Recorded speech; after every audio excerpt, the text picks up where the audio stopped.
Check it out. I'm at Barrett Rifles here in Murfreesboro, Tennessee with Chris Barrett. We've been buddies for like 10 years.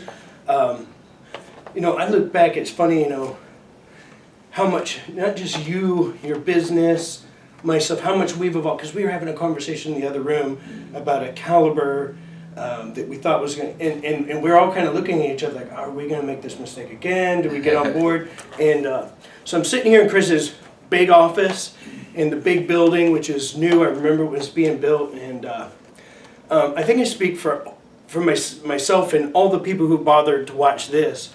We want to thank you for bringing the American brand of firearm back into glory. It hasn't been done really since Colt. Yeah. And we're just very happy that your family chose firearms, because you could have made cars, you could have made knives, but you made guns. Yeah. Guys, I've got your questions. Thanks for contributing, and we're just going to get right to it because he's a busy man. All right, Chris. Mike Smith wants to know, Tennessee whiskey or Kentucky bourbon? Oh, I hate to do this to Tennessee, but Kentucky knows how to make some bourbon. So, I mean, I like them both, love them both. There's some great Tennessees out there, but... Name a couple Tennessees you like. There's a new one called Cumberland Cask. Never had it. It's fantastic. It is really good. Of the Tennessee breed, it's one of the best. And Kentucky bourbon's name of one of your faves? Go-to right now is Blanton's. Blanton's. There's a couple beautiful bottles behind us that we might get into after lunch. That could happen. Jake Bradley wants to know, what is the deciding factor to produce a piston-driven AR versus direct impingement system? You know, I was always a fan of the AK system. And you know, my dad is obviously a fan of simple, robust firearm designs that always have to work. Right. You know, as evident in the 82 system. So, you know, kind of being influenced by that AK design and just that philosophy of something that has to work like a sledgehammer, you know, that's what really pushed me that direction. I like the cleanliness of the piston-operated rifle, and we have absolutely just tortured those things to death. Right. I just like the operating principle. Yeah. I think like the first Rec 7 that went up to Camden, I've shot the heck out of that. And I know they have, and it's still up there running like a top. You guys, in my estimation, brought the best gas piston upper to market. Thank you. Yeah, and you know, a couple people were very clever, won't say any names, with their branding, and they sold their business, and you know, good for them, but you guys actually bought the best product to market. I have to agree. Thank you, sir. Alex Neal. Why do they have both the 98 Bravo and MRAD for sale at the same time when they're essentially the same firearm? Okay, they are of the same architecture, they're the same family, but they're not the same. 98B was first, and then, you know, MRAD was a response to SOCOM requirements for the PSR Precision Sniper Rifle system. So, you know, the MRAD got several other features added to the 98B platform that just weren't there before. Folding stock, you know, push button length of pull adjustment, and most importantly, the easy caliber change or barrel change on the front. So the 98B, you know, in fact, we've got one right here. It was just later. This is my personal. I swear we didn't plant this. No, we didn't. This room's full of guns. It is, and this is. I mean, this is my hunting rifle for last year. This is what I hunted with. This is a 98B. I'm kind of a 98B fan. I don't need to switch barrels. I don't need to fold the stock. It's lighter. It's more simple. So there's some features on the 98B that just aren't on, or are on the MRAD that are not on 98B, and I kind of like it. I'm kind of a KISS guy on my guns, and I like 98B. If I had the requirement to have a folding stock, you know, I would definitely get an MRAD, but I'm not jumping out of aircraft. Hey, real quick, hold on. Since this is your gun, and we did not, I just said, hey, do you mind if I set this gun up? It was laying on this couch. Let's talk about, this is your hunting rifle? Okay, what caliber? This one is 6.5 Creedmoor. Is that some obscure Wildcat round? Well, I mean, you know, it was at first, but it's like it is the thing now for long range shooting, and I like it. It's got very low recoil. I shoot little guns. I like to shoot little guns very, very well, and I cut the barrel off really short. It's like sacrilegious how short I've cut this off. for a long range caliber, but I hunt with a suppressor. What kind of exclusively. suppressor do you like? I really like the Thunder Beast products, and Thunder Beast, Zach Smith, good dude, good product. absolutely. He's a great guy. Yeah, I mean they make fantastic stuff. You know, and I use a Gemtech suppressor on a lot of rifles also. So it's just there's no shortage of good options out there now, and you should not be shooting a rifle without a suppressor. Absolutely, Ever. absolutely. Ever. So, Real quick, rings and scope. Barrett rings, and this is a Night Force compact, NSX compact 2 to 10. I'm not a magnification junkie. Right. I'll shoot 10 power to 1,000 yards just fine. It's more important to have the correct reticle and good optical clarity and resolution and contrast than it is to have a huge, powerful scope. Did you hear that? Did you hear that? That's coming from Long Range Nation here at Barrett. Which brings us to a great follow-up question. Greg Power wants to know, with current technology, what is the absolute upper limit of distance and accuracy achievable with consistent repeatability from large caliber, hard/soft? Holy smokes, you're a run-on sentence, buddy. And where does he see the tech going from here? So, in Tennessee speak, how far can you shoot that? Right. And what's next? So, I mean, it's, 3,000 meters is the new 2,000 meters, for sure. 3,000 meters is, and particularly with our 416 Barrett cartridge, it's like reliable 3,000 meter hits on real targets are believable now. But, partly because we are in the golden age of rifles and ammunition, without a doubt. Like, these are the good old days when you can buy factory ammunition and rifles that shoot, sub-minute or half-minute groups, and we have optics like what we have now. This is it, guys. I mean, there's not going to be another quantum leap from here. Really? Not really, not in the current, technology of firing rocks faster. It's not going to have. It's really good. It's really good. That's awesome, man. Nicholas Prendergast says, and I get this, good kid, I get this question a lot. Ask him what his advice is for people trying to get into the firearms industry as far as creating something new and innovative. I think it's very important to study history there also. Yeah. Because a lot of the current technology, really all of the current technology, we can still tip our hat to John Moses Browning, who died in 1926. So, I mean, his influence is still just predominant through every design that is out there now. Every single thing. Him or maybe Paul Mauser, with a turn bolt action rifle. So you have to know what's been done already, what works, what was a huge failure. That's really the most important thing, and then the engineering degrees and things like that is really icing on the cake to a person who's a student of designs. And don't just look at firearms, look at automotive stuff. Yeah. Any mechanical ingenuity that's been passed down through the last 500 years, you better be studying it everywhere it is.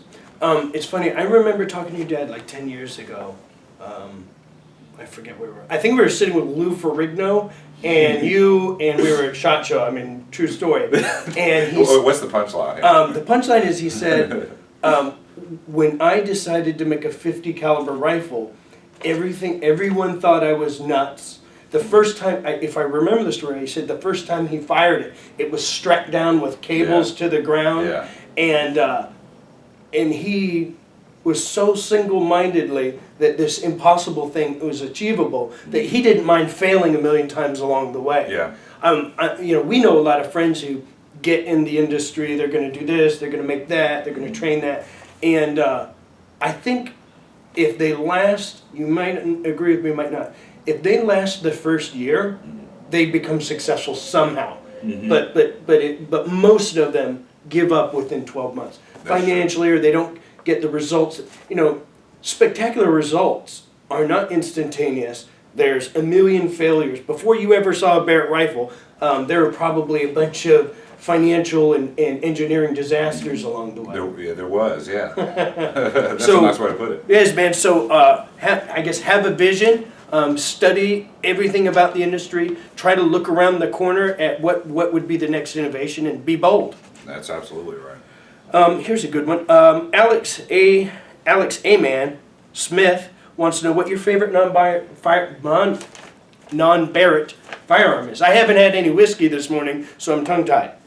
All right, the great thing about being a member of the gun culture and growing up in this, and just anybody that loves firearms will know what I'm talking about here. It's a never-ending obsession. Yes. You know? And it's fun because it can evolve with you, it can grow with you. So, when I was a kid, I might have been into 22 rifles because that's what I could shoot. And then, I have obviously I've had a great deal of passion about military weapons, but your taste can kind of grow as you grow, and you can kind of go through all these different facets of shooting. So like right now, I am fascinated with these really high quality sporting guns, like side-by-side shotguns, Really? safari double rifles. And I mean, some of you guys out there are hearing that right now and just thinking, man, that is like the most fuddy-duddy thing ever. Right. But when you've kind of like done all of this to death, and you feel like you know most everything about any military tactical type weapon, and then you start looking at the craftsmanship that came from these Italian hands, or Right. these 500-year-old German companies, and there are some out there that are probably as old as Beretta also. When you start looking at that and what they do with wood and hand engraving, it's true art and craftsmanship.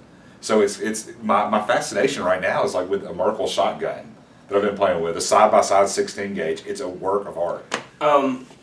When I was in Iraq, we found a cache of fancy guns at Yeah. one of the palaces. And the one thing, there was a gun dude with, like, when I say gun dude, I mean a guy who knows guns. And they were like golden AKs, golden MP5s, and we're like, ooh, cool pictures. He grabbed this silly looking double barrel shotgun. Yeah. He said, dude, this is a $250,000 shotgun. Yeah. And when I put it in my hands, oh man.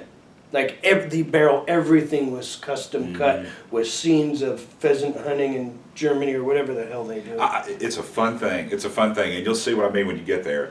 When you get that bug for whatever it is next, big bore lever action rifles or Right. single action Colts or whatever, and that's what's fun about this. That's why you can stay interested in this your whole life. It never gets old. So it's a great heritage. Cool, man.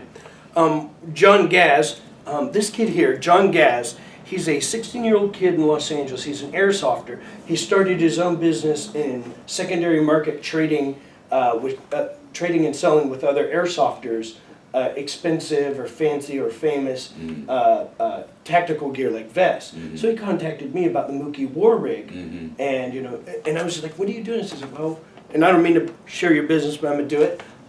His father abandoned the family. His mother's a nurse, and he started the business to put bread on the table. So, by the way, I'm sending him my original NSW rig, putting it in the mail. You sell that, get your money, and good for you starting a business at 16, Absolutely. man. That's impressive. His question for you is, oh heck, let me find it again. What's your favorite 50 caliber round? By far, the Mark 211 Rifles round. Oh man, saw those at work in Iraq. Yeah. They're no joke. We called it Rufus. Is it Rufus? Okay, you would know. I think I'll go with you. But hey, Rufus sounds pretty menacing itself. It Like a does. big dog. But you probably met the dude. Yeah, it's fun. Anything that penetrates like that and explodes, that bullet has 9 parts in it. And Really? yeah, 9 individual components in the bullet's cool. Mark Beamish wants to know, what's your favorite memory with your dad? He says he just lost his father in November due to cancer. And Ben, can you answer too? Thanks. Mark, our prayers are with you and your family, and we are sorry for your loss, buddy. Anything come to mind about your dad, a good memory? I mean, there's so many. And obviously it's going to be related to business and firearms a little bit because that's just what we do. But, I think my favorite memories are actually making my dad proud. And I think Right. a lot of people would say that. You want your parents to look at you and say, well done. And, so working with my dad when I was a little kid, I can remember getting to do things in the business that a kid shouldn't be trusted with. Right. And it made me feel 12 feet tall. Right. So I think those are my most famous memories. Getting to operate in a acetylene torch when you're like 11 years old. Right. Stress relieving some metal like a weld or something like that. It's that's cool. and I'm a father, and to anybody out there that is, don't let those moments slip by with your kids. Absolutely. Trust your kids to do things. Let them work in your trade. Let them see what you do, and teach them and bring those kids up. And because Lord knows we need it. Amen. My answer to your question, I didn't have a relationship with my father, so that doesn't apply to me. But I'll tell you, with my parenting is my passion. One of the reasons Chris and I get along so well. One of my favorite things to do with my son, and it's very simple. We go to a barber shop, an old man barber shop. Everyone there is 70 years old. And my son hops up there, and my son's 3.5, Griffin, and he says, we cut my hair, and they chit chat while he cuts it. And my son, I give him a $20 bill. When he's done, he pays for it, and then he tips the gentleman, and they hug, and then we leave. And I'm just like, man, I hope this memory for him is as much as it is for me. And we do tons of stuff together, but man, your kids are the only legacy we're gonna leave behind that matters. I mean, Barrett, for example, amazing. But compared to your lovely children, right? Yeah. And your father, I'm sure, feels the same way. And I'm sure you guys do, man. Thanks for asking a parenting question, dude. And we are sorry for your loss, buddy. Oliver Bigadike, we call him Chubby Spock. You have to meet him. He's a writer was a writer for Bloomberg magazine. Wants to become a writer in the gun industry. He was a big-time liberal, blah blah blah. But he was a marksman. He was one of the president's 100. I mean, no kidding. He's an incredible marksman.